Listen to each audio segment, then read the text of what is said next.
இந்தியால day by day street டாகோட menace increase ஆயிட்டே இருக்குன்ட்டு ஒரு புள்ளிவிவரம் சொல்லுது. Over 2000 dog bites per day record ஆயிருக்கு. அது வந்து பார்த்தீங்கன்னா இந்தியாவில தான் 36% ஆஃப் த ரேபீஸ் கேஸ் வந்து ரெக்கார்ட் ஆயிருக்கு. அந்த இந்த ஸ்ட்ரீட் டாக்ஸ் வந்து பார்த்தீங்கன்னா மெயினாக சில்ட்ரன்ஸ் அண்ட் எல்டர்லி பீப்புளை தாக்குறது தான் நிறைய இடத்துல நம்ம பார்க்க முடியுது.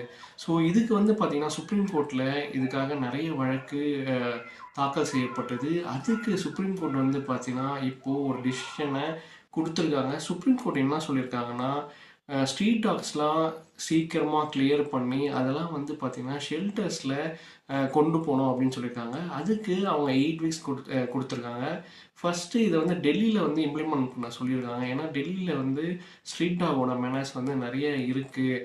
ஸோ ஸ்ட்ரீட்டை வந்து நம்ம வந்து நம்மளுடைய சில்ட்ரன்ஸ் அண்ட் எல்டர்ஸ்க்கு வந்து சேஃபாக மாற்றணும், அதுதான் ப்ரையாரிட்டி அப்படின்னு சொல்லியிருக்காங்க. அண்ட் ரேபீஸை வந்து நம்ம 0 கொண்டு வரணும் அப்படின்னு சொல்லியிருக்காங்க. ஸோ இது 2 மெயின் ரீசனுக்கு தான் சுப்ரீம் கோர்ட் வந்து இந்த டிசிஷனை பாஸ் பண்ணியிருக்காங்க.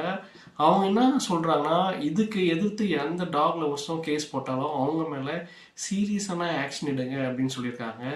அண்ட் சம் ஆஃப் த இன்ஸ்டன்ஸில் நம்மளே பார்க்க முடியுது. சில வீடியோஸை உங்களால் கண்டிப்பாக அதை பார்க்க முடியாது. அந்த ரேபிஸ் வந்த பிறகு அந்த ரேபிஸ் அதாவது வேக்சின் வந்து போட்டுட்டிங்கன்னா உங்களுக்கு நீங்கள் கொஞ்சம் சேஃப் ஆகிடுவீங்க. ஆனால் நீங்கள் மறந்து போயோ இல்லை உங்கள் குழந்த டாக் பைட்டுக்கு அப்புறமா பயந்து சொல்லாமல் விட்டுட்டு அந்த வேக்சினை போடாமல் விட்டுட்டா அது ரேபீஸ் வந்து பார்த்தீங்கன்னா பயங்கர இருக்கிற டெட்லியஸ்டான டிசீஸாக இருக்குது. அந்த பர்சன் வந்து டாக்காகவே மாறி அவங்களுடைய டெத்தை வந்து பார்த்திங்கன்னா நம்மளால் பார்க்கவே முடியாது. சில வீடியோஸை வந்து எங்களால் ஷேர் பண்ண முடியாது. அந்தளவுக்கு அது வந்து ரொம்ப டெட்லியஸ்டாக இருக்குது. ஸோ டாக் லவர்ஸ் வந்து உங்களோட கன்சர்ன் புரியுது. ஆனால் சுப்ரீம் கோர்ட் என்ன சொல்கிறாங்கன்னா இதை வந்து ஷெல்டர்ஸ் ப்ரொவைட் பண்ணணும்னு சொல்கிறாங்க. ஏன்னா டாக் லவர்ஸ் வந்து அந்த டைமில் அவங்க ஃபீட் பண்ணிட்டு போயிடுறாங்க. அண்ட் இஃப் அந்த டாக்லாம் வந்து பார்த்தீங்கன்னா ஃபுட்டு அப்படி ஃபீட் பண்ணல அப்படின்னா அது வந்து பார்த்திங்கன்னா லோக்கலில் இருக்கிற ரெசிடென்ட்ஸ் வந்து அட்டாக் பண்ணுது. ஸோ அதுதான் வந்து ஒரு பார்த்திங்கன்னா எல்லா லோக்கல் ரெசிடென்ட்ஸ்க்கும் ஒரு மெயின் கன்சர்னாக இருக்குது.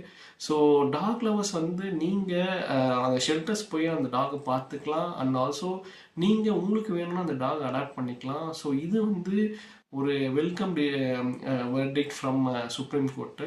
உங்களுடைய கமெண்ட்ஸை வந்து நீங்கள் பதிவு பண்ணுங்கள். நீங்கள் என்ன நினைக்கிறீங்க, சுப்ரீம் கோர்ட் டிசிஷன் கரெக்டாக இல்லையான்னு சொல்லிட்டு கமெண்ட்ஸில் சொல்லுங்கள். தேங்க்யூ.